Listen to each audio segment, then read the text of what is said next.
from one biblical truth. This video is gonna be a little, I don't know.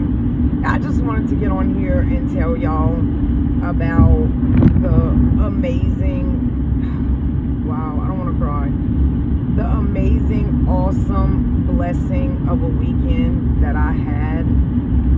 So I'm gonna give you just a little tiny bit of a backstory. I wanted to come on here and like do a full testimony.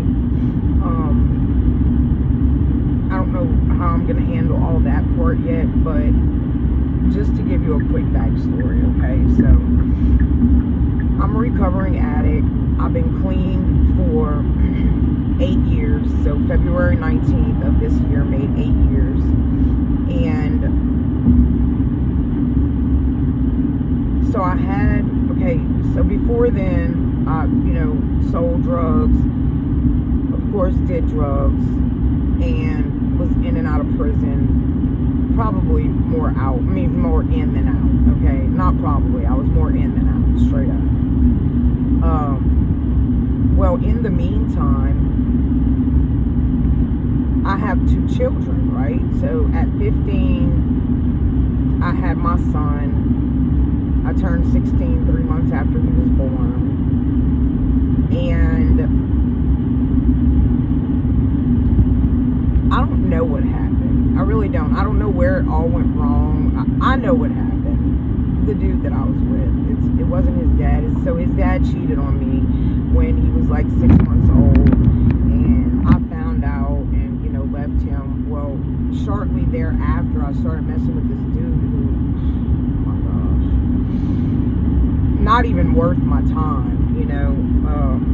not saying that I'm better or worse than anybody else, but definitely was not. It just wasn't, okay? It just I shouldn't have never seen him for what he was, but I tell you what, I shouldn't have never seen him like I seen him. I should have saw him for what he was, but I tell you what, the devil is cunning, no glory, but the devil is cunning. He will make you see ugly and make it beauty, okay? Anyway, anywho, so I get with this dude, and me and him start, being friends, and I'm going out with him, and stuff like that, and just started, I guess, getting more serious. And I mean, I'm still a kid, even though I got a baby, and my dad's trying to run me and make me listen and keep me in the house and all that. So finally I just winded up, up and leaving and just kind of doing my own thing. And of course, by my son being my mom and dad's first grandchild, they were over the moon, but also him being the first boy on both sides of the family, okay? So he was the golden child. The golden child. So he stayed with my mom and dad. But look, it wasn't always just because I left him there, all right? It was his choice too. He wanted to stay with my mom and dad, but I can't blame him because that was his stability, So, I mean, I had my own place and stuff, but it was just, that's where he was comfortable. But anyway, so throughout his years, of course, because I was so young when I had him, I wasn't there.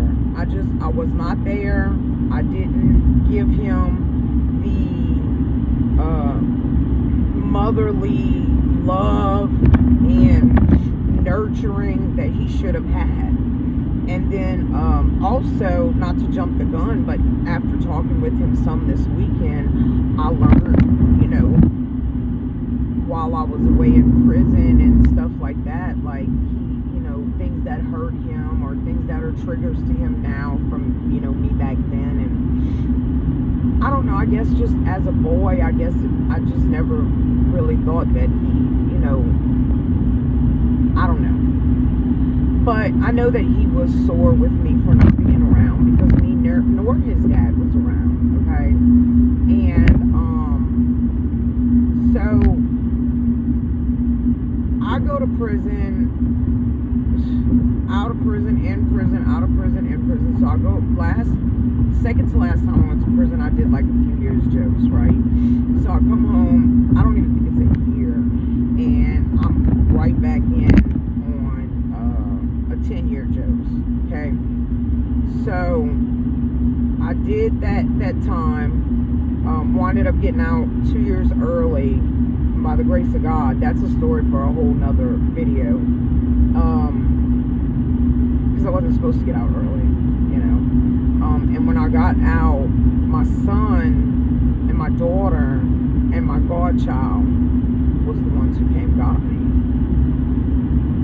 And I went home with them, you know.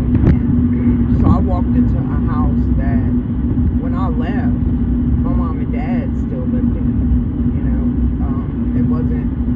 They wasn't there anymore. They passed away at the end, well, not at the end of my Joe's, but my dad was in 15, I believe, and my mom was in 18. And then, no, I'm sorry, my mom was not in 18. My mama was in, my daddy was in 12. My mama was in 15. Yeah, because I got out in 15. Okay, yeah. So,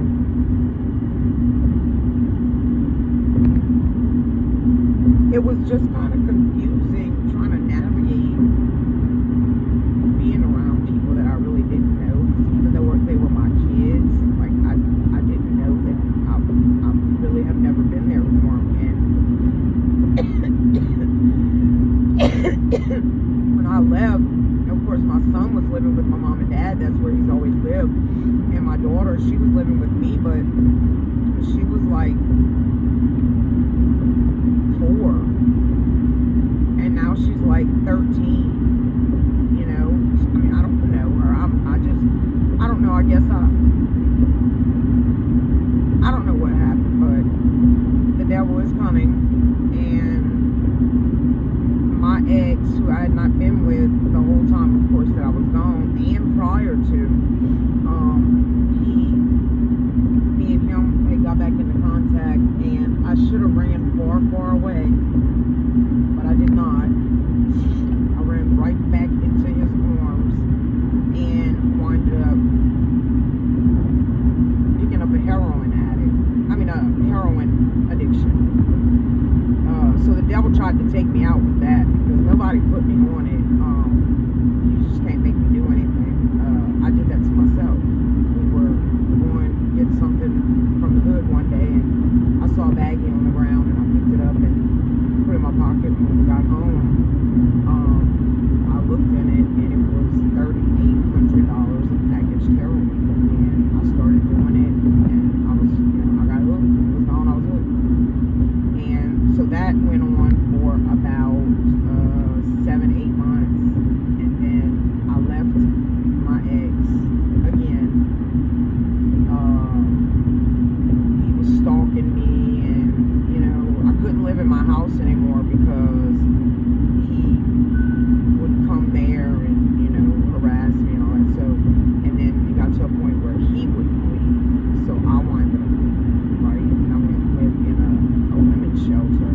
But I had left my daughter with her godmother, who lived right across the street from us, because she had been living there for a few months, because her and her dad had got into it. And I still don't know who pulled the knife on who, because my daughter doesn't talk to me anymore right now.